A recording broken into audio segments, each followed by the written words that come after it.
지난날 말씀은 예레미야서 36장입니다. 예레미야 36장 11절부터 19절까지의 말씀을 같이 찾겠습니다. 구약 성경 1111면에 있습니다. 예레미야 36장 11절부터 19절까지의 부분입니다. 11절부터 한 절씩 교독해서 읽겠습니다.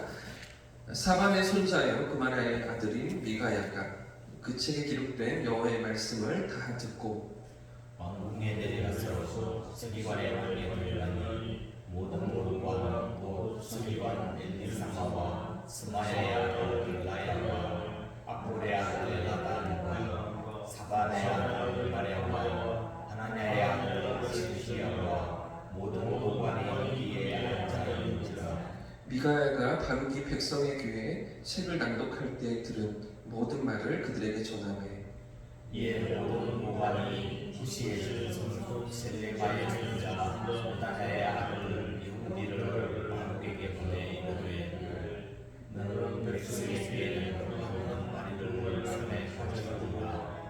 메리아의 아들 바룩이 두 마리를 손에 가지고 그들에게 오니 그들이 바룩에게 이르되 앉아서 이를 우리의 귀에 낭독하라. 바룩이 그들의 귀에 낭독하매 그들이 그 모든 말씀을 듣고 놀라 서로 보며 바룩에게 이르되 우리가 이 모든 말을 왕에게 아뢰리라. 그들이 또 바룩에게 물어 이르되 너는 그가 불러주는 이 모든 말을 어떻게 기록하였느냐 청하노니 우리에게 알리라. 바룩이 대답하되 그가 그의 입으로 이 모든 말을 내게 들려주고 내가 너로 책에 기록하였노라. 같이 읽겠습니다. 이에 보관들이 바룩에게 이르되 너는 가서 예레미야와 함께 숨고 너희가 있는 곳을 사람에게 알리지 말라 하니라. 아멘. 할렐루야. 하나님께서 말씀으로 우리의 삶을 인도하실 줄 믿습니다. 어제 우리는 예레미야서 31장에서 시드기야 임금 때 그 남유다의 마지막 임금이었던 시드기야 왕 때에 하나님께서 회복을 약속하시고 북이스라엘부터 남유다까지 온전히 다 고치시겠다, 건지시겠다 말씀하시는 그런 약속의 말씀을 우리가 확인해 보았죠. 그런데 오늘 본문은 다시 시간을 거슬러 올라갑니다. 약 15년, 20년 전의 과거로 시간을 다시 돌아가게 되는데요. 이런 부분들이 예레미야서가 조금 낯설고 어색한 부분이라고 말씀드렸죠. 자, 오늘 본문은 그래도 남유다에 조금은 희망이 남아있다. 약간은 그래도 이 나라가 패망을 향해 나아가지만 그래도 조금은 희망이 있지 않겠는가 생각되는 그런 상황 가운데 있는 본문입니다. 오늘 본문에는 여호야김 임금 때 시드기야가 제일 마지막 임금이고요. 그 앞에가 여호야김이라는 임금입니다. 그리고 그 앞에가 여호야김이라는 임금인데요. 15년, 20년 전 그때 상황으로 다시 돌아가는데 지금 예레미야 선지자는요. 하나님의 말씀을 선포하다가 심판과 징계에 대한 말씀을 하나님의 진노를 내어다다가 붙잡혀서 사로잡혀 있는 그런 상황 가운데 있었습니다. 이런 가운데 더 이상 백성들에게 자신에게 임한 말씀을 선포할 수가 없어서 그래서 한 사람을 부릅니다. 그 사람이 바로 오늘 본문에 등장하고 있는 서기관 바룩이라는 사람이었는데요. 이 사람을 불러다가 자기가 들은 말씀, 예레미야 선지자가 하나님께로부터 받은 말씀을 바룩에게 기록하게 만들고요. 이 말씀을 들고 성전에 들어가서 말씀을 낭독하던 그렇게 만드는 그런 장면이 오늘 본문에 이어지고 있는 것이죠. 자, 근데 이렇게 말씀이 바룩을 통해서 말씀이 전달되고 낭독되자 백성들이 어떻게 반응할까요? 오늘 본문이 아주 흥미롭고 재미있는 대목입니다. 모든 그 상황 가운데 나라가 멸망으로 향하는 이런 시기 속에서 백성들이 어떻게 반응하고 있는가? 오늘 보면 먼저 9절 말씀을 보십시오. 오늘 보면 앞에 9절에 있는 말씀 같이 한번 읽어보겠습니다. 9절 시작. 유다의 요시야 왕의 아들 여호야김의 제5년 9월에 예루살렘 모든 백성과 유다의 성읍들에서 예루살렘에 이른 모든 백성이 여호와 앞에서 음식을 선포한지라. 자, 지금 누가 음식을 선포하고 있습니까? 모든 백성들이죠. 여호야김 임금이 아닙니다. 종교 지도자들이 아닙니다. 지금 말씀을 듣고서 9절 말씀해 보시면 예루살렘의 모든 백성과 중간에 이렇게 되어 있죠. 또 유다 성읍들에서 예루살렘에 이른 모든 백성들 그들이 지금 민족을 위해 금식하자. 그러면서 함께 모이고 있는 것입니다. 모든 백성들이죠. 주어가 그 백성들입니다. 예루살렘 백성들, 또 유다 성읍에서 올라온 예루살렘에 모인 백성들이 여호와 앞에서 금식을 선포하며 기도하고 있는 것입니다. 그러니까 왕이 아니죠. 종교 지도자들도 아니라 저 밑바닥에서부터 회개운동이, 이 돌이킴에 대한 반응이 일어나고 있는 이런 상황인데요. 이 바룩이 전달한 그런 하나님의 말씀을 듣고서 그 말씀의 역사로 회개운동이 일어나고 있는 것입니다. 보십시오. 하나님께서 그 백성들에게 직접 말씀하신 게 아니었습니다. 예레미야 선지자를 통해서도 바로 또 전달된 것도 아니었습니다. 대신 기록하고요. 그 말씀을 들은 선지자의 이야기를 듣고서 바룩이 서기관이 대신 기록하고요. 그 기록된 말씀을 그저 낭독했을 뿐인데도 불구하고 그 백성들 안에 이런 회개운동이, 금식운동이 일어나고 있는 것이죠. 자, 이 사건을 잘 기억해 두시고 이런 상황을 잘 기억해 놓으시고, 자, 그리고서 오늘 읽었던 11절 이하의 본문이 이어지고 있습니다. 11절부터 13절까지 말씀도 같이 읽어보겠습니다. 시작. 사반의 손자요 그말의 아들이 미가야가 그 책에 기록된 여호와의 말씀을 다 듣고 왕궁에 내려가서 서기관의 방에 들어가니 모든 고관 곧 서기관 엘리사마스와 스마야와 들라야와 악본의 아들 엘라단과 사반의 아들 그마야와 하나님의 아들 시드기야와 모든 고관이 거기에 앉아있는지라. 미가야가 바룩이 백성의 귀에 책을 낭독할 때에 들은 모든 말을 그들에게 전하며. 자, 지금 이 말씀이 어떻게 또 전달되고 있습니까? 한 사람이 바룩의 낭독하는 말씀을 듣고서 그 말씀을 가지고 예루살렘 성전 안으로 들어가죠. 그리고 그 안에서 또 고관들이 모여있는 가운데 그 말씀을 전달하게 됩니다. 이 바룩을 통해서 이제는 서기관이었던 사반의 손자 미가야에게 이 말씀이 전달되어지고요. 또 미가야를 통해서 이 성전 안에 있던 고관들에게까지 이 말씀이 또 이어지고 있는 것입니다. 이 고관들은 이제 미가야가 아니라 이 말씀을 직접 듣기를 원해서 바룩 네가 와라, 네가 좀 와서 그 말씀을 전달해달라 이렇게 요청하게 되고요. 또 그래서 바룩이 이제 또 성전 안으로 들어가서 이 고관들에게 다시 한번 그 예레미야가 낭독했던, 전달했던 그 말씀을, 기록했던 말씀을 이렇게 읽어주기 시작하는데요. 이렇게 여호와의 말씀이 들려지자 이 고위 관료들, 고관들과 지도자들이 어떻게 반응하는가 보십시오. 15절과 16절 말씀입니다. 제가 읽겠습니다. 그들이 바룩에게 이르되 앉아서 이를 우리 귀에 낭독하라. 바룩이 그들의 귀에 낭독하매 그들이 그 모든 말씀을 듣고 놀라 서로 보며 바룩에게 이르되 우리가 이 모든 말을 왕에게 아뢰리라. 이렇게 반응하는 것이죠. 고관들이 어떻게 반응하고 있습니까? 첫 번째는 놀라며 당황해하고 있습니다. 어찌해야 되나 염려하면서 그 하나님의 말씀 앞에서 두려워 떨고 있는데요. 왜 이 고관들이 놀며 당황하는 것일까요? 왜 바룩이 전한 그 말씀을 듣고서 하나님의 심판과 징계에 대한 말씀을 듣고서 그들이 당황하고 두려워 떨고 있는 것입니까? 두 가지 이유가 있는데, 첫 번째는 이 미가야와 바룩이 전한 말씀이 두려운 징계와 심판에 관한 그런 하나님의 메시지였기 때문입니다.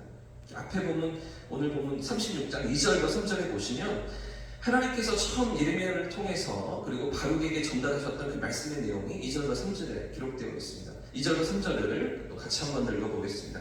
시작. 너는 두루마리 책을 가져다가 내가 내게 말하던 날 곧 요시아의 날부터 오늘까지 이스라엘과 유다와 모든 나라에 대하여 내가 내게 알려준 모든 말을 거기에 기록하라. 유다 가문이 내가 그들에게 내리려 한 모든 재난을 듣고 각기 악한 길에서 돌이키리니 그리하면 내가 그 악과 죄를 용서하리라 하신다. 지금 그러니까 예레미야를 통해서 예언하게 하셨던 그 모든 경고의 말씀을, 그죠? 하나님의 징계와 진노와 심판에 대한 말씀을 다시 한번 전하게 하시면서 그 말씀을 듣고서 어떻게 하는 것입니까? 3절 마지막에 회개하라는 것이죠. 하나님의 뜻은 그들이 돌이키는 것이었습니다. 비록 하나님의 징계가 심판이 예정되어 있습니다. 계획되었음에도 불구하고 하나님의 마음은 그들이 회개하며 돌아서기를 원하셨고 그들이 하나님 앞에 다시 나오기를 원하셨던 것이죠. 그럼 반대로 만약 회개하지 않으면 어떤 일들을 경험하게 하신다는 것입니까? 끝까지 순종하지 않고 그 악한 길에서 벗어나지 않으면 결국은 심판을 당하는 것이죠. 하나님의 계획과 모든 재난, 불행, 그 모든 것들을 하나님이 쏟아 부으시겠다고 다시 한번 경고하시는 말씀인 것입니다. 이같이 심판에 관한 경고의 말씀이었기 때문에 예루살렘 고관들이 당황하고 있는 것이죠. 그래서 놀라고 두려워하고 있는 것입니다. 자, 그런데 이 고관들이 놀라고 당황하고 있는 또 하나의 이유가 더 있습니다. 두 번째 이유는 이와 비슷한 사건이 이전에도 있었던 것이죠. 이렇게 하나님 말씀을 가지고서 백성들 앞에 선포하고 또 왕 앞에 전달했던 이런 사건들이 이전에도 있었던 것입니다. 예레미야 26장 말씀을 보시면요, 나중에 찾아보십시오. 26장의 말씀에 이때로부터 3년 전에 한 선지자가 하나님의 말씀을 가지고 왕 앞에 선포했던 그런 사건이 있습니다. 예레미야 26장에 이렇게 되어져 있는데 스마야의 아들 우리야라는 선지자가 있었습니다. 이 선지자가 일어나서 예레미야와 똑같은 말씀으로 하나님의 심판과 징계에 대해서 예언의 메시지를, 심판의 메시지를 경고했던 적이 있었기 때문입니다.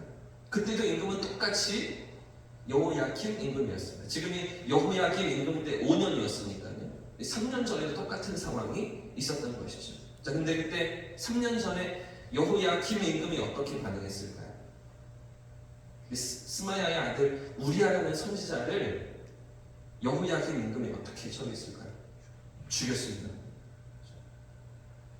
그 하나님의 말씀을 전하는 선지자를 어떻게 죽였냐면 이 우리야가 이 말씀을 전달하고 여호야김 왕 반응이 심상치가 않으니까 이 받아들이지 않으니까 무서워서 도망칩니다. 애굽으로 도망갑니다. 그렇게 도피했던 선지자인데 여호야김이 신하들을 보내서 출격해서 그 애굽에서 우리야를 죽입니다. 이런 사건들을 알기 때문에 고관들이 3년이 지났지만 예레미야가 갇혀있는 상황이고 숨어있는 상황이고요. 그리고 이 바룩을 통해서 말씀을 전달했지만 이 바룩도 예레미야도 위험에 처할 것을 알기 때문에 고관들이 당황하고 있는 것이죠. 똑같은 일이 반복될 것을 예상하면서 두려워하고 있는 것입니다. 그래서 고관들이 왕의 신하들이 이 바룩을 어떻게 보호하고 있는지 오늘 19절 말씀을 보십시오. 마지막 절 19절도 같이 읽어보겠습니다. 시작. 이에 고관들이 바룩에게 이르되 너는 가서 예레미야와 함께 숨고 너희가 있는 것을 사람에게 알리지 말라 합니다. 지금 어떻게 조치를 하고 있습니까? 이 바룩을 숨기고 있는 것이죠. 숨겨주고 있는 것입니다. 여호야김에게 붙들리지 않도록, 목숨을 잃지 않도록 이 갇혀있는 예레미야 곁에 어딘가에 숨어 있는데 붙잡아 두었는데 그 예레미야 곁에 같이 숨어서 붙들리지 않도록 바룩 너도 숨어 목숨을 부지하고 생명을 보존할 수 있도록 이렇게 신하들이, 고관들이 바룩을 보호하고 있던 것이죠. 자, 오늘 말씀을 정리하겠습니다. 오늘 본문에는 하나님의 말씀 앞에서 반응하는 두 종류의 사람들이 등장하고 있습니다. 먼저는 백성들과 고관들, 이 신하들이 있죠. 선포되는 하나님 말씀 앞에서 금식하는 백성들입니다. 그 말씀 앞에서 두려워 떨며 어찌해야 할고 자신을 돌아보는 지도자들, 또 그 말씀 앞에 정직히 반응하는 백성들이 오늘 본문에 기록되고 있죠. 자, 그런가 하면 하나님의 말씀을 가감 없이 전달하는 사람들도 있었습니다. 바룩처럼 또 미가야처럼, 그죠? 바룩의 이야기를 듣고서 성전에서요. 또 그 들은 말씀을 고관들에게, 신하들에게 전달하는 미가야 같은 그런 사람들이 있는 것이죠. 예상되는 위험과 모든 위협에도 불구하고 두려움 없이, 그죠? 타협하지 않고 피신하지 않고 맡겨주신 말씀을, 들은 말씀을 백성들 앞에 전달하고요. 또 신하들 앞에 당대히 증언하는 믿음의 사람들이 있었던 것이죠. 오늘 우리는 어떤 자리에서 살아가고 있습니까? 오늘 나의 신앙의 자리는 하나님께서 어디에 세워놓으셨습니까? 선포되는 말씀 앞에서 순종해야 하는 그런 삶의 자리에 우리가 살아가고 있습니까? 아니면 주신 말씀을 전달하고 나누고 선포해야 되는 자리에서 우리가 살아가고 있습니까? 받은 말씀대로 삶의 현장에서 순종하는 삶의 예배자로 살아가든지, 그렇지 않으면 하나님 말씀을 나누는, 전달하는 말씀의 전달자로 살아가든지 어떤 삶의 자리에서도 믿음으로 살아내고 주님 앞에 정직하게 살아내는 이 하루가 되시기를 예수님으로 축복합니다. 우리가 그 말씀 앞에 믿음으로 반응하는 사람들, 백성들, 금식하는 백성들이요, 말씀을 전달하는 서기관, 그죠? 스마야 같은 사람들을 우리가 살펴보았는데요. 내일 우리가 또 이어서 바로 이 본문 뒤에 이어지는 왕의 반응을 보게 될 것입니다. 이 선포된 말씀은 가져오라고 하고서는 찢어버립니다. 그리고 불에 태웁니다. 이런 여호야김 왕의 반응을 우리가 보게 될 텐데, 그 모든 절대 권력의 위협과 모든 두려운 상황 가운데도 불구하고 말씀을 선포하고요. 그런 다음에 말씀 앞에 정직하게 반응하고요. 금식하고 회개하며 돌이키는 사람들도 있었던 것이죠. 오늘도 똑같습니다. 여전합니다. 하나님의 말씀 앞에서, 살아계신 그분 앞에서 어떻게 반응하며 살 것인가. 그 선택이 오늘 하루에 우리의 삶이며 하나님 앞에 서 있는 우리의 신앙인 것이죠. 이 하루를 주님 앞에 정직하게 믿음으로 살아가시는 저와 우리 모두의 삶이기를 예수님으로 축복합니다. 함께 찬양하고 기도하겠습니다.